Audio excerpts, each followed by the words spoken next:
Hey, how's it going? Kenny here, and welcome back to another tactic testing video. And up in today's video, I'll be testing the tactic CHRISSY'S way with 3 different Premier League clubs: Tottenham, Everton and Wolves. So first things first about the tactic is it's very interesting because it's got an attacking mentality, but you have to actually look at the roles here of the players. It looks like a very defensive style of play. So I'm interested to see how it works out with these defensive roles in here and with an attacking mentality. As you can see, you've got 2 defensive wingers on support, 2 fullbacks on support as well, a DM in there on defend, obviously 2 ball-playing defenders on defend, and a sweeper keeper on support. You've got a front 3, an advanced forward, and 2 shadow strikers. So it's not an extremely defensive tactic, but if you look at the roles here, especially down the on the flanks here, you know, 2 fullbacks on support and 2 defensive wingers as well. Interesting to see how it would do this tactic. Will it be a bags of goals? Will it be leaky? I'm not entirely sure. In terms of the instructions, not too dissimilar to most of the tactics here I test.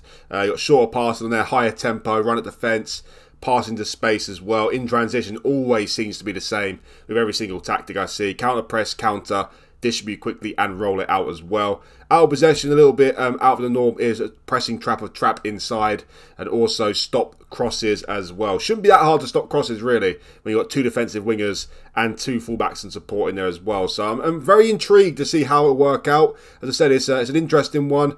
You know, you call it an unconventional 4-3-3, I guess you could say. And yeah, with the attacking mentality on it, it makes it very, very interesting for me, even with the defensive role. So without further ado, I'm going to go on holiday for the season. I'm going to select use current match tactics, and let's see how Tottenham get on. Well, with the first club, Tottenham here, unfortunately, it was not very successful. As you can see here, they finished in 8th place in the league. That's very, very well where they could finish in real life. 8th in the league. They're sitting higher than that at the moment, I believe. And of course, that is not something to shout about. If they finish 8th in real life, obviously it's a very disappointing season. Already it's a very disappointing end to the season for them. So, yeah, not great at all. 15 losses is very much on the high side there. Only 59 points. 4 points off Chelsea in 7th place. And a whole 12 points off the top 4 as well. So, yeah, not a very great league campaign for Tottenham there. Rather poor, actually. The Champions League got knocked down in the round of 16 by Porto. Again, not great, is it? Got through the group stage this time round, but Porto in the round of 16, you must be licking your lips at that prospect a little bit, being Tottenham, and to get knocked out by them is very disappointing. The FA Cup knocked down the quarter-final by Villa, so they went a little bit far in the FA Cup, but again, against Villa, you expect to do better. And the Carabao Cup, similar theme here, knocked out in the semi-final by Crystal Palace. So even the Carabao Cup, but they beat Crystal Palace in the semi-final, which they should have done. They could well be sitting here with a trophy at least coming into the season. It wouldn't be as bad, would it? Also the FA Cup as well. So big chances missed here in the cup competitions, it seems, for Tottenham. The league campaign, exceptionally disappointing though. Finishing 8th place is just very, very underwhelming. So not great by Tottenham standard, this. Not great at all. Let's check out the data hub here. Haven't checked out the league table in full so far, but look at this. Goals per game is very good. Non-penalty XG per 90 is very, very good. Shots per game is good as well. Everything else looks quite decent, but look at this. XG against per game is not looking good at all, and conceded per game as well. So it looks like, even with those defensive wingers in there, a lot of goals have gone against Tottenham this season. Let's check out the full league table here. Well, Harry Kane finished as 2nd top goal scorer, which you probably will finish in real life with 26 goals there. And Son with the most assists as well, 13 assists. But it looks like, of what I saw from the data hub there, the defence has massively let them down. Yeah, look at the state of that. Oh my word. 78 goals scored is quite nice, but 70 goals conceded. 70 goals conceded. Defensively, an absolute shambles. I'd be interested to see if you change the mentality from attacking to positive. Would it be work out better for Tottenham? It's worth trying out, I guess. But yeah, 70 goals conceded is absolutely disgusting. 2nd worst defence in the league, behind Nottingham Forest, who is bottom of the league, and they only conceded 1 more goal than Tottenham. That shows how pathetic the defence was this season. Absolutely abysmal. Let's check out some of the results here then. How did they start off the season? Well, they started off with a nice win at home to Wolves 6-2, and then they beat Bournemouth away 5-2, so it's a very interesting start to the season. They then faced finally someone who are quite big, Man United, who got spanked 4-0. They beat Real Madrid in here 2-1 at home, which is nice. Also beat Liverpool at home 1-0 as well. Got through Dortmund at home 3-0. But then away from home have really struggled, it seems. Lost away to Brighton 5-1. Beat Forest at home 6-4. What a game that must have been. Harry Kane with 5 goals in that game. To be honest, looking at this, it looks like it was just quite underwhelming throughout the entire season. There wasn't really a really dodgy patch until the end of the season, I guess. Here, when they had no win in 4 games, 3 losses in a row and a draw. So, yeah, it just underwhelming. Underwhelming season from Tottenham here. Let's check out their result against Porto. They lost at home to Porto 3-0 in the round of 16 first leg. That is absolutely shocking. They managed to beat them away 1-0, but how can they lose at home to 3-0 to them? Absolutely shocking. So they missed a trick there, that is for sure. The FA Cup as well. They had home advantage against Aston Villa and they lost on penalties. And obviously against Crystal Palace, they lost 4-1 in the first leg away to Palace and beat them 3-1 at home in the second leg. So some big opportunities for Tottenham to do things in the cup competitions, in my opinion. Should have got through Porto, should have got through Palace, and should have got through Villa as well. So underwhelming not only in the league, also in the cup competitions as well. Let's check out the players then. Who was player of the season? Probably Harry Kane. No, Son. Son with 17 goals and 17 assists, so great from him. 34 goal involvements. Also, Harry Kane got 34 goals in just 41 games and 10 assists. Perisic with 5 goals and 9 assists. Kulusevski with 14 goals and 10 assists as well. So going forward, very, very good. Even the players who come off the bench. Danjuma played quite a lot. 9 goals, 8 assists for him. Mora did well as well. But yeah, defensively, let's check out the defence here. Pedro Porro with 6.82 average rating. Ben Davies with 6.84. Doesn't look that terrible, to be fair, but it just looks like it's just way too leaky at the back, and it's really costing the season, because going forward, the tactic seems to work well. But that is not the only team on testing, of course. I've got Everton and Wolves coming up. How will Everton get on? Before we get started with Everton, guys, please remember that if you do like this video, hit that like button for me. It's really, really important. And also, if you're new around here, do hit that subscribe button as well. It would really help me out, and it's much appreciated. So Everton up next. Well, it wasn't so successful for Tottenham, so how successful will it be for Everton? Of course, a club who are fighting relegation in real life. They had a exceptional win the other day, though, beating Brighton away 5-1. I don't think anyone was expecting that. I don't think Everton's team is too bad, to tell you the truth. I think they massively rely on Calvert-Lewin up front. I think that's the same for FootballManager as well. You know, Ellis Sims and Neil Maupay, not bad footballers, obviously, but they're not Calvert-Lewin, not going to bang in 20 goals a season, that is for sure. So if he stays fit, he obviously doesn't start off fit. He starts off an injury out for 3 to 4 months, so they've already missed him for the start of the season. But after that, if he stays fit, maybe Everton can do all right here. What is good for Everton, though? I think a high mid-table finish will be quite successful for Everton. But without further ado, then let's go on holiday. Let's select UK match tactics and let's see how Everton get on. I forgot to mention that I am not the creator of this tactic, as I always say in my videos. The creator of this tactic is a man called Chrissy, hence why it's called CHRISSY'S Way. If you're interested in checking out his tactic in full, then there'll be a link in the description below which will take you to his page there. So let's go with Everton's results here. And Everton have had an absolute blinder of a season. Absolute blinder of a season. They finished in 5th place, Everton. 5th place, qualified for the Europa League, just 4 points off Arsenal in 4th. And get this, only 6 points behind Man United in 2nd place. So what a season it could have been for Everton. It's already an amazing season. It doesn't look as amazing. You know, Everton are a big club, but I think it's been a long, long time before they've been competing for the Champions League places, and it could be a long time before they're competing again. So with that in regard, it's an absolute brilliant season, and plus 28 goal difference. That's a big difference from Tottenham there. And yeah, I'm interested to see how it worked out for Everton. Been absolutely amazing. Look at that as well. They were in the top 4 for most of the season. They were in 3rd place. 3rd place was their place. And they fell off towards the end, so they just missed out on Champions League football, which is devastating. But still, 5th place in the league for Everton. That is absolutely amazing. The FA Cup, they was actually knocked down in the quarter-final by Tottenham. And the Carabao Cup, knocked down in the quarter-final by Tottenham as well. So, with that taken into consideration, no cup competitions won here, but good runs in both the cups. Knocked out by Tottenham, and Tottenham in the Carabao Cup and the FA Cup is nothing to be ashamed of. Obviously, could have gone further, could have beaten one of them. But all in all, brilliant season from Everton. Nowhere near relegation battle. Not even close. And yeah, kind of unlucky they didn't finish in the top 4, to be honest. But 5th place, I think they'll take it. Europa League football, happy days. Let's check out the data hub then. Oh my word, look at this. Look at this though. I'm not liking the look of this tactic in terms of conceding chances. Going forward, looks very good again. Goals per game, non-penalty XG per 90 is good. Shots per game is great as well. Conceded per game is not actually that much worse than the average, but the XG against per game is way, way low there. It looks like Jordan Pickford had a blinder of a season because he really kept the goals flowing in, but conceding a lot of chances with his tactic. As I said, maybe change from attacking to positive might be the way forward. Who knows? Obviously, it might prevent more goals going in, but it could be worth doing if you can concede less chances than this. But can't complain too much of Everton's results here. Let's check out the league table in full then. Dominic Calvert-Lewin with 30 league goals. 30 league goals. I did say how important he was. He starts off the season injured as well. Look at that. Only 8 goals less than Haaland, and also only 0.01 less average rating for Calvert-Lewin. 7.93 average rating is an absolutely ridiculous rating, especially for a player from Everton. He's had an absolute amazing season, Calvert-Lewin.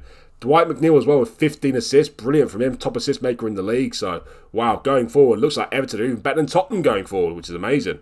Well, they definitely were better than Tottenham going forward. 89 goals Everton scored. 89 goals. That is incredible. Only Man City and Man United scored more. And the fourth best attack in the league is way behind Everton. 61 goals conceded is not nice, but still, that's less than Tottenham. 9 goals less than Tottenham. And 11 goals scored more as well. So, wow.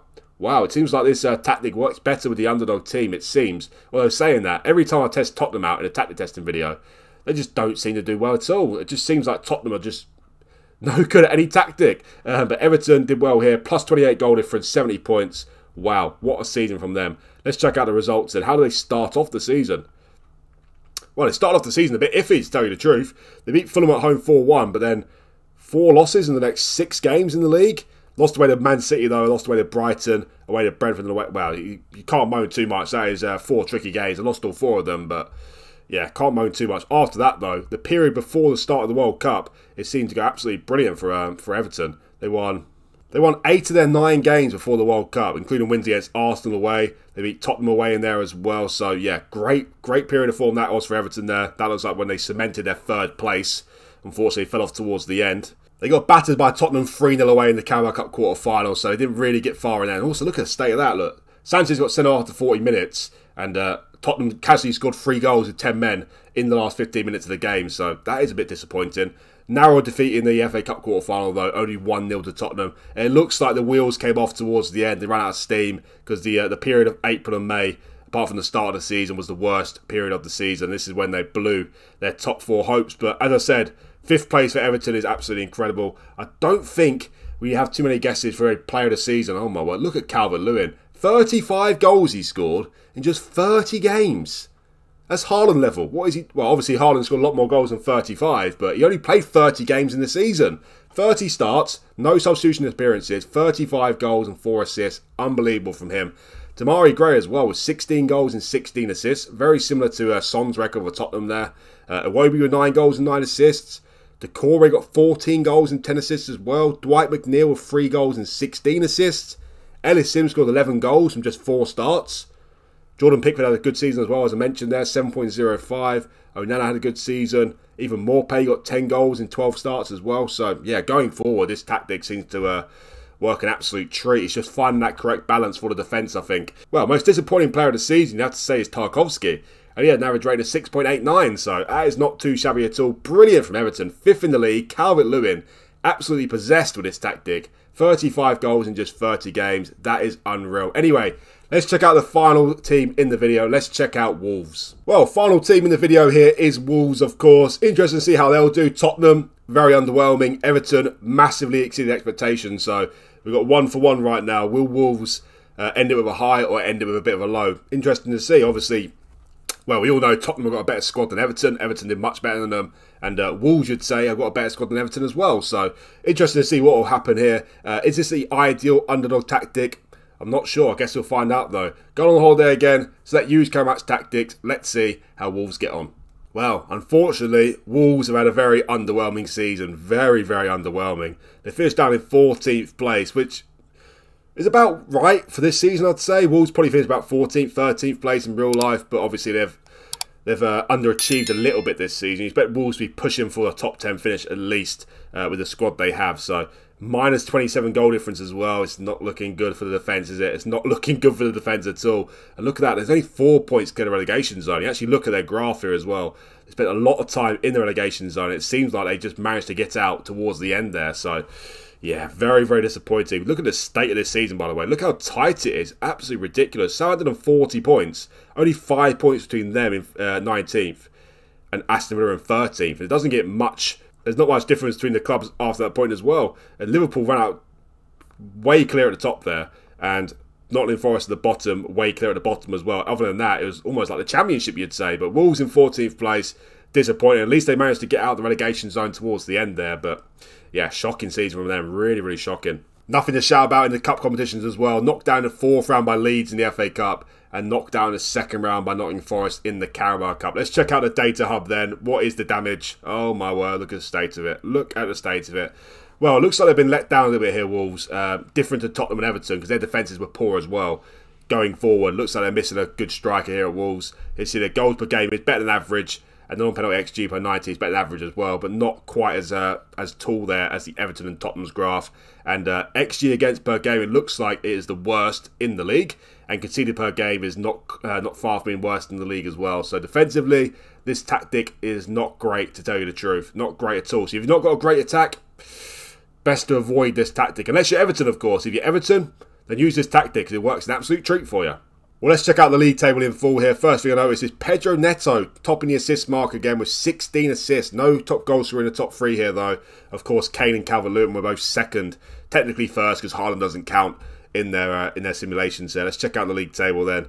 What is the damage here? Oh, my word. That is disgraceful. That is absolutely horrendous.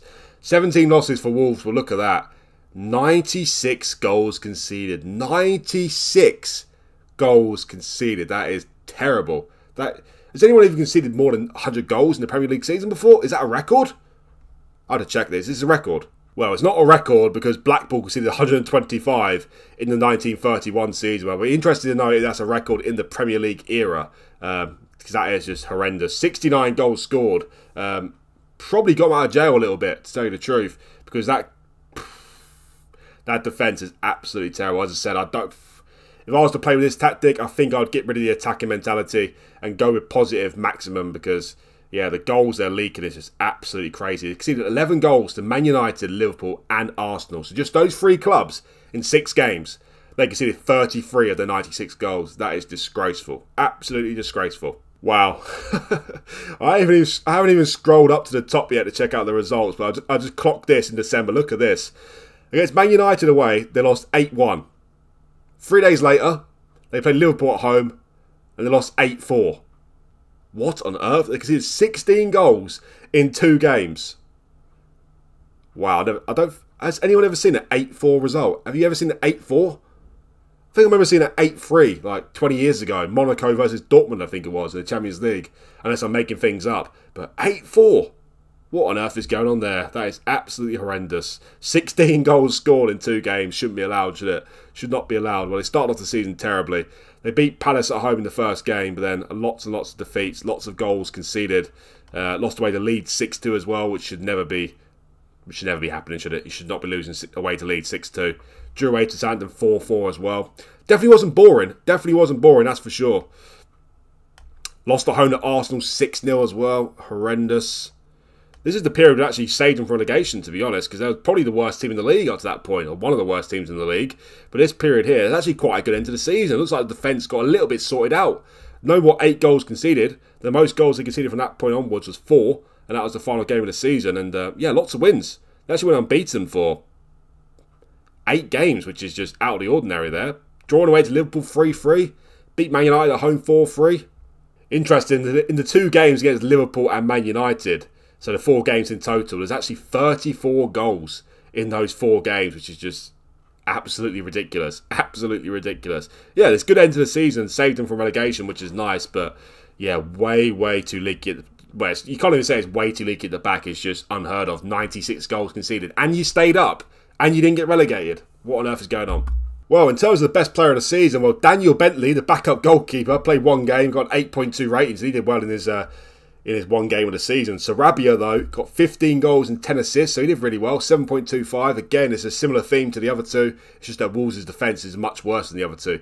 Pedro Neto with only 3 goals, which is disappointing, but 16 assists. And Raul Jimenez with 20 goals and 6 assists in 34 games. That's a decent record. A very good record, actually. It's a bit overshadowed, by Calvert-Lewin and Kane, but 20 goals and 6 assists in 34 games is definitely nice. Nunez had a good season as well, 4 goals and 8 assists. And Matheus Cunha with 17 goals and 8 assists. So again, going forward, great. Defensively, absolutely shambolic. Look at that. What happened here, look? What on earth was the assistant manager doing? Diego Costa didn't start a single game for the season, but he came off the bench 38 times. What on earth is going on there? Well, worst player of the season was actually the goalkeeper, Jose Sarr. 40 games, 6.64 average rating, so definitely needed a better goalkeeper, would have done better here. Yeah, defensively, the fullbacks didn't do well at all. Really, it's just, yeah, an absolute shambles defensively. Going forward, though, it's a bit undermined by how poor the defensive record was, but going forward was actually quite good. 69 goals in the league going forward, and obviously Jimenez, Sarabia, Neto, Nunez and Cunha all had good seasons. So going forward, the tactic works great. As I said, I think it's about finding the right balance with this tactic. I think maybe start off with balanced or positive if you use it instead of the attacking mentality, because it's just way too leaky in the back. So that is the end of the tactic video, guys. Tottenham, underwhelming. Everton, absolutely incredible. And Wolves, underwhelming as well. So I'll let you be the judge of this tactic. It's not 3 bad results, because obviously Everton worked out really well. So it's definitely hope for the tactic. I just seriously think that the mentality might need a change there, especially in some games as well. Of course, you can start off with attacking mentality in some games. Obviously, I simulated this video here. I went on holiday, but I was going to individual games, you know, away to Liverpool, away to Man City. Will you set up an attacking mentality? Probably not. So yeah, in that regard, it might actually be a decent tactic. We shall see. But that's the end of the video, guys. Please remember that if you do like the video, hit that like button for me. It's really important. And also, if you're new around here, do hit that subscribe button as well. It'd really help me out, and it's much appreciated. Thanks again for watching, and I'll see you for the next one.